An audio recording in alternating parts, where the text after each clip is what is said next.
Entonces, después de compartir parte de este mensaje del Papa con ustedes, analicemos los resultados de la primera vuelta de las elecciones francesas que se celebraron ayer. Entonces, esas elecciones marcaron que de nuevo en Francia van a una segunda ronda. Ya ellos participaron en las elecciones anteriores hace 5 años en una segunda vuelta. Emmanuel Macron y la señora Marine Le Pen. Entonces, ahora ellos vuelven otra vez a una segunda vuelta. La situación de la señora Le Pen es mejor que el año, que las elecciones pasadas, pero no luce que sea suficiente para ganar la segunda vuelta a Emmanuel Macron el próximo 24 de abril. Cuando Le Pen y Macron compitieron en las elecciones anteriores, bueno, la situación fue muy holgada a favor de Emmanuel Macron, que alcanzó un 66% de los votos, alcanzó Emmanuel Macron, contra un 34% de Marine Le Pen. Pero eso fue en las elecciones anteriores. En esta, en la de ayer, datos más o menos preliminares, estamos hablando de que Emmanuel Macron tenía un 28.3%, mientras la señora Le Pen un 23.3%. Una diferencia de un 5%.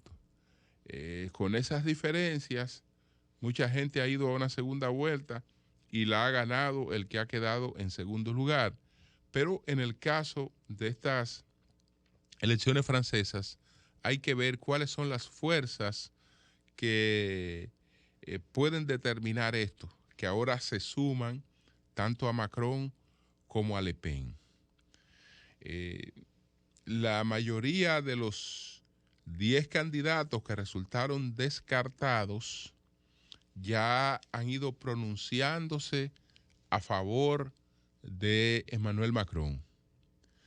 Y entonces, el partido que ha quedado en tercer lugar, es un partido definido como de ultra izquierda, cuyo líder es el señor Mélenchon, pues este partido que tiene un 21%, aunque el señor Mélenchon ayer no habló de una inclinación clara hacia Macron, prácticamente la definió, porque él dijo que sus seguidores nunca, bajo ningún concepto, deberían votar por Le Pen.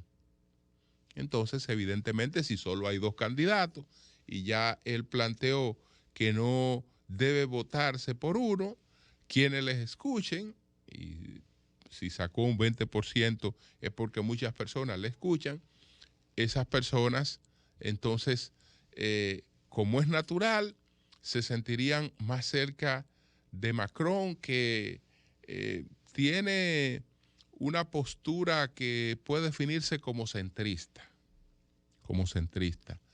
Sigue planteándose el tema de la polarización electoral entre extremos. En este caso, los extremos no eran Macron y Le Pen. Los extremos eran la señora Le Pen y el señor Mélenchon. Porque por una parte estaba lo que se denomina como ultraizquierda y por otra parte estaba lo que se denomina como ultraderecha. En medio de esos dos, entonces, Macron sería una especie de centrista. Ahora bien, cuando estamos hablando de ultraderecha y cuando estamos hablando de ultraizquierda, no estamos hablando de diferencias ideológicas como la que conocíamos en el pasado. No estamos hablando de eso. Estamos hablando de lecturas distintas de situaciones que en el pasado no se verificaban de esa forma. Cuando el señor Orbán, Víctor Orbán, por ejemplo, que habla de que es un líder iliberal y que encabeza un partido iliberal, él no habla solamente en el marco económico, sino en el marco de la intolerancia a una serie de cosas que en Europa hoy se promueven. Las relaciones entre personas de un mismo sexo, el matrimonio entre personas de un mismo sexo, la posibilidad de que la gente pues pueda cambiar su orientación sexual o una serie de cuestiones. Entonces, cuando estamos hablando de ultraderecha, estamos hablando de una gente que no concibe esas cosas, y cuando estamos hablando de izquierda, estamos hablando de gente que plantea esas cosas. Si no estamos hablando de básicamente, aunque lo tengan también, de una interpretación en términos del manejo de la economía. Los políticos que hoy se denominan como antisistema no es que quieren sustituir al sistema, quieren sustituir a los que están dirigiendo el sistema.